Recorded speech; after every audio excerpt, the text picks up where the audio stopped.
счет перерегистрировать, как вы будете средства получать, тогда объясните мне, как вы планируете это делать, если вы со мной на связь не выходите. Почему я должна с вами на связь выходить? Для того, чтобы получить свои деньги, аннулировать кредиты. Я что-то сомневаюсь в этом. Но то, что вы в этом сомневаетесь, это как бы, вопрос уже субъективно, который вас касается, но не меня никаким образом. Свою личность, свою компетенцию я подтвердил в удостоверении, написан мой табельный номер. На каком основании тогда оно должно проходить? На каком основании? А на каком основании я отправляла деньги? Ну, потому что вы работали с федеральным резервом, а не с личными деньгами. Женщине, отдавшей уже все свои деньги, аферисты продолжают настырно названивать. На протяжении 10 дней она верила, что спасает средства, и переводила их на якобы безопасный счет. Лишь когда ее стали уговаривать взять кредит под залог дома, она очнулась и обратилась в полицию.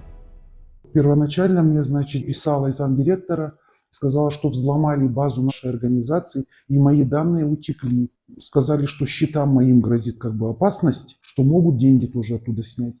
Естественно, я ринулась спасать это.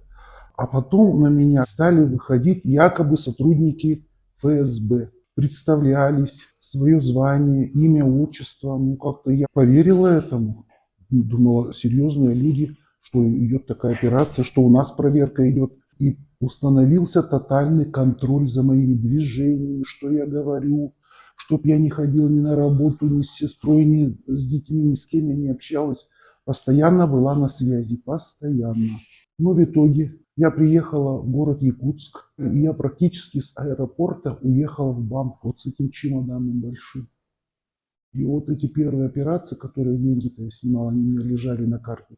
Вот мы обналичили и уже провели эту операцию.